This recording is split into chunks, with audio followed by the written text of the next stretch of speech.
신앙생활의 시작은 내가 교회를 처음 나왔던 그날부터 시작된 것이 아니고,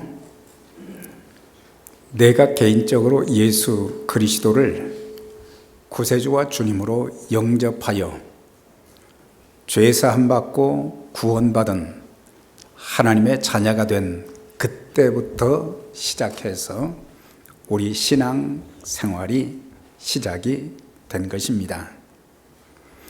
하나님의 자녀들에게 절대적으로 요구되는 것은 예배 생활입니다. 예배 생활 중에서도 바른 예배 생활, 우리가 횟수를 많이 드린 것도 중요하지만 하나님을 만나는 성령과 진리로 드리는, 하나님이 기뻐 받으시는 그런 예배를 드리기를 힘써야 되는데, 예배는 하나님과 나와의 아름다운 바른 관계를 이어줄 뿐만 아니라, 예배를 잘 드린 사람들은 그 사람들의 신앙과 인격이 성숙해지면서 그리고 평생 주님과 동행하는 그런 삶을 살게 되는 것입니다. 하나님과 동행한다고 하는 것은 주님의 내 안에 계신 것뿐만 아니라 삶을 통해서 거룩함이 나타나져야 된다. 거룩하면 구별되었다는 의미인데, 세상 사람들과 예수 믿는 나와의 차별성이 있어져야 된다. 그리스도를 닮은, 하나님을 닮은 아름다움이 우리의 삶 속에서 나타나져야 될 뿐만 아니라, 또한 세상 사람들, 믿지 않는 자들에게는 소금과 빛이 되는 그런 모습으로 세상이 부패하지 않도록, 세상이 살맛 나도록 맛을 내게 하는, 그리고 어두움의 인생을 살아가는 그런 사람들에게 예수 그리스도의 복음의 빛을 비추어 주어서 그들로 하여금 생명의 길을 갈 수 있도록 만들어주며, 또한 이제 과거에는 내가 섬김만 받으려고 했는데 이제는 다른 사람을 섬겨주는, 주님도 섬길 뿐만 아니라 또 다른 사람들을 섬겨주고, 또한 영혼을 구원하는 전도의 삶을 살아가야 되는데, 이런 모습들이 예수 믿고 난 이후에 저와 여러분들의 삶을 통해서 얼마나 나타나고 있는가, 그걸 한번 스스로 질문해 볼 필요가 있습니다. 로마서 1장에서 11장까지는 핵심이 유대인이나 이방인이나 믿음으로 구원받는다는 교리를 강조했어요. 행위로 구원받는 것이 아니고 예수 그리스도께서 나의 허물과 죄를 대신해서 십자가를 지시고, 그리고 죽은 지 사흘 만에 다시 살아나셨다는 이 복음을 이제 믿는 자들마다 죄사함 받고 구원받는다는 그런 복음의 참 진리를 11장을 통해서 이렇게 선포했던 것을 보게 되고, 12장부터 16장까지는 그리스도인들이 세상에서 어떻게 살아가야 할까, 어떤 모습으로 살아야 할까, 그것을 중점적으로 다루어 주고 있습니다. 우리는 내가 예수 믿고 구원받은 것이 엄청난 은혜요, 축복이지만 이런 신앙 가운데서 머물러 있다고 하면은 우리는 하나님 앞에 바른 청지기의 삶을 살지 못하게 되는 것입니다.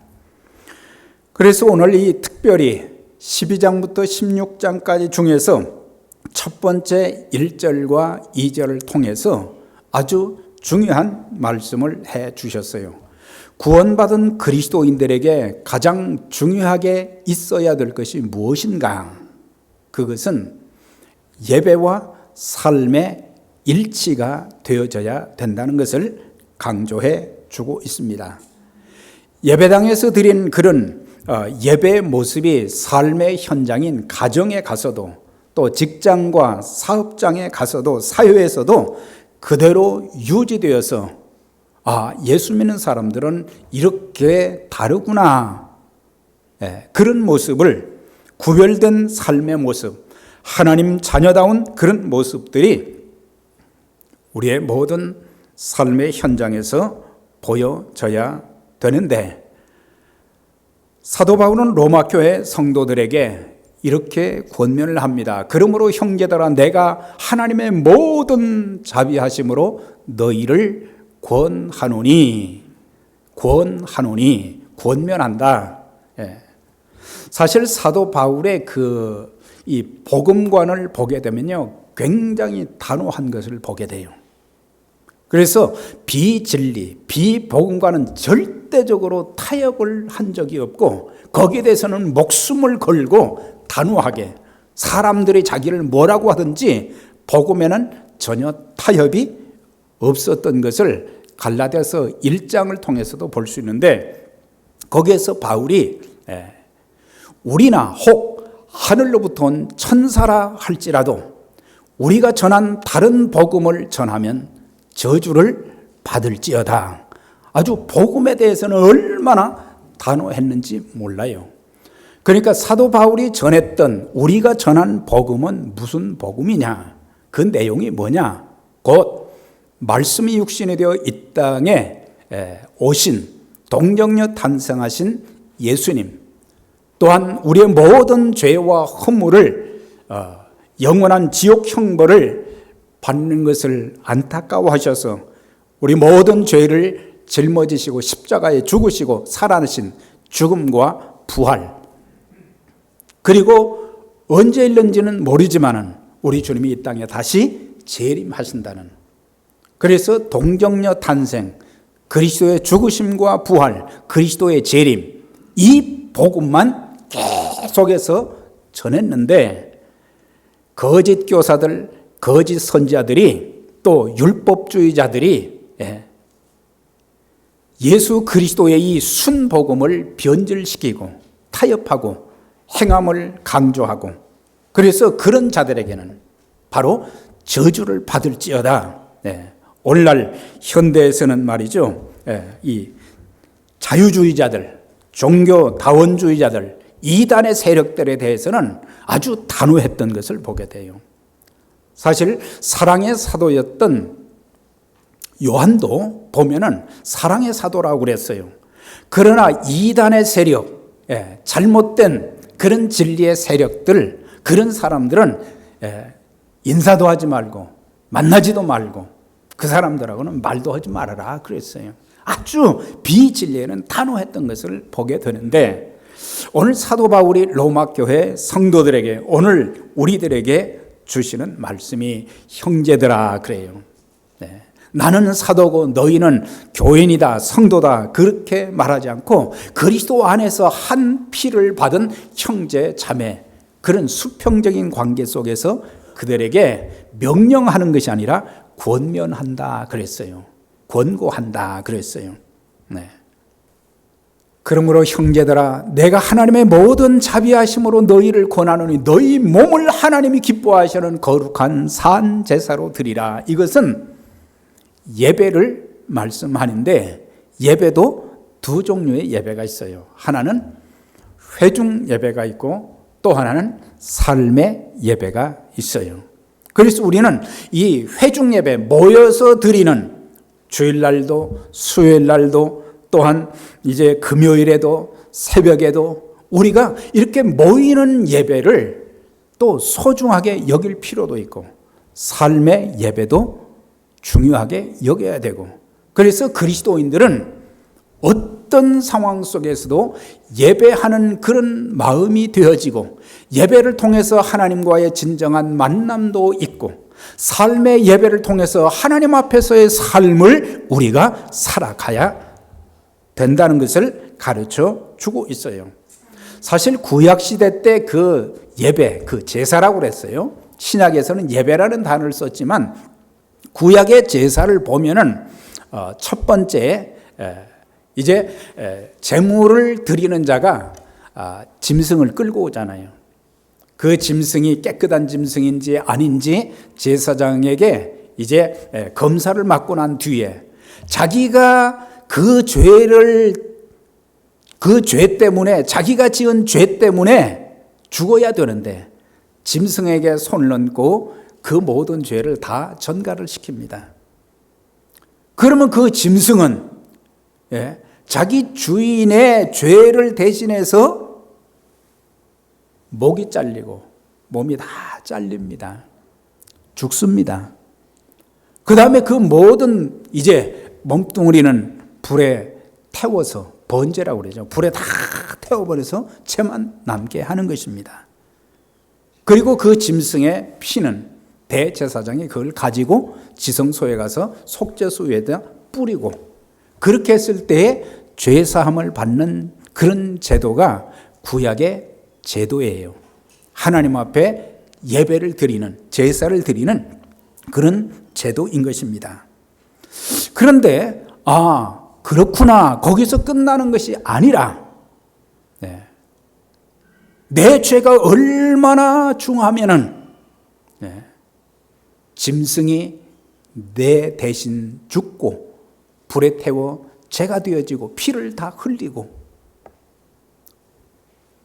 그게 바로 예수 그리스도의 구속의 은총이거든요.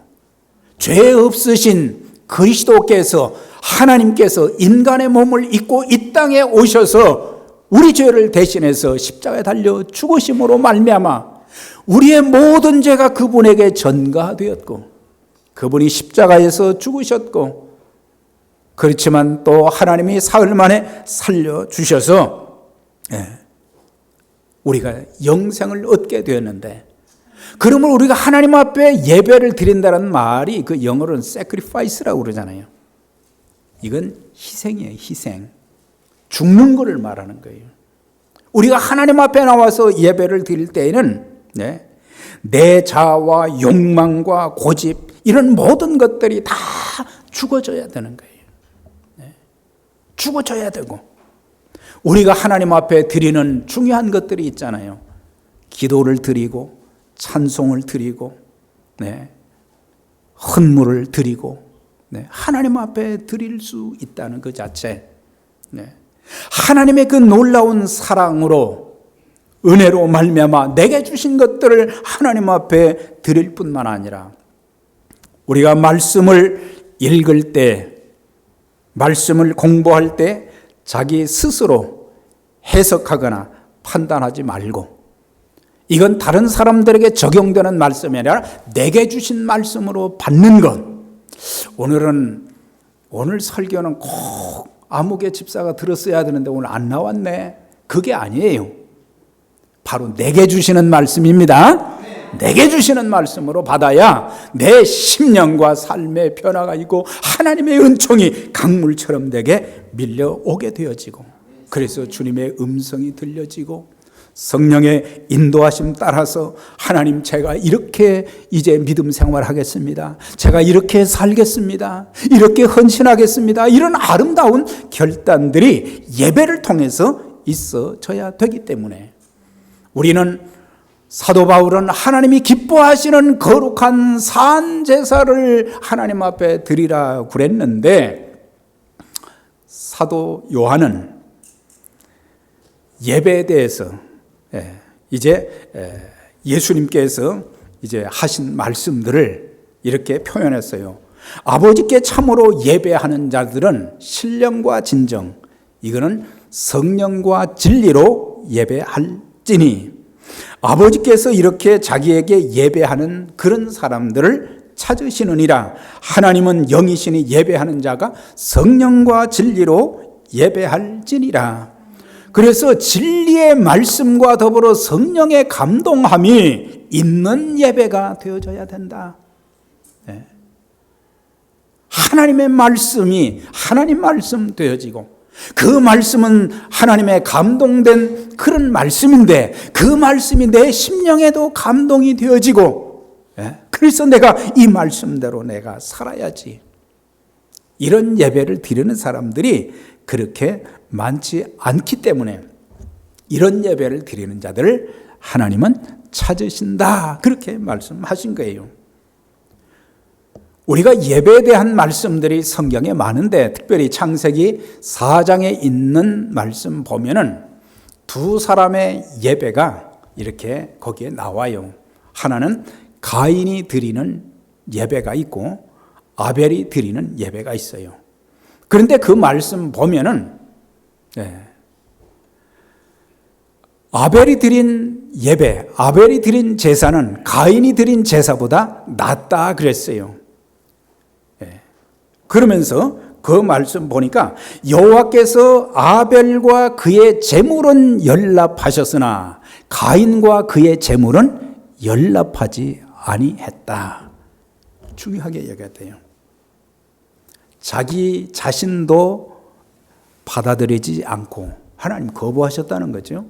그 다음에 자기가 드린 예물도 하나님이 받으셨는데 가인의 것은 가인도 그 사람의 몸, 그 사람의 인격 전체도 받지도 않고 그가 드린 제물도 받지 아니했다. 그러면 아벨은 가인보다 더 나은 제사를 드렸는데 더 나은 제사는 뭔가? 그것은 하나님의 말씀, 하나님의 방법대로 아벨은 드렸고 가인은 하나님 말씀, 하나님 방법보다는 자기 중심적으로, 자기 마음대로, 자기 기분대로 드린 그런 예배였어요. 오늘 이 두 사람의 예배를 보면서 나는 지금 어떤 예배를 매주일마다 지금 반복하고 있는가? 그걸 살펴볼 필요가 있어요. 아벨은 피의 제사를 드렸습니다. 그러니까 짐승을 잡아서 드렸다는 거죠. 그 기원이 어디서 나왔어요? 처음에는 하나님이 지으신 사람 중에 첫사람인 아담과 하와가 에덴 동산에서 살다가 참 거기에서 생명과를 먹으면서 영원히 살 수 있었는데 뱀의 유혹을 받아서 선악과를 따먹는 불순종의 죄를 범하게 되었고 그래서 불순종의 죄를 지은 그들은 에덴 동산에 살 수 있는 자격이 박탈이 되어서 그들은 에덴 동산 밖으로 쫓겨나게 됐어요. 그때 하나님께서 그들에게 가죽옷을 입혀서 내보냈다 그랬거든요. 가죽옷은 짐승이 죽어야 되는 거죠. 짐승을 잡아서 드렸다는 것이죠. 구체적으로 어떤 내용인가 그건 나와 있지 않지만 앞으로 이제 쫓겨난 아담과 하와가 하나님과의 교제를 갖기 위해서는 어떻게 해야 된다? 제사의 참모습을 가죽옷을 입혀 보낸 것으로 교육을 시켜주신 거예요. 그러니까 피의 제사는 짐승을 잡아서 피의 제사를 드릴 때에 그 죄를 사해 주시고 하나님이 만나 주시겠다. 그걸 가르쳐 주신 거예요. 이것은 예수 그리스도의 예표가 되는 거죠.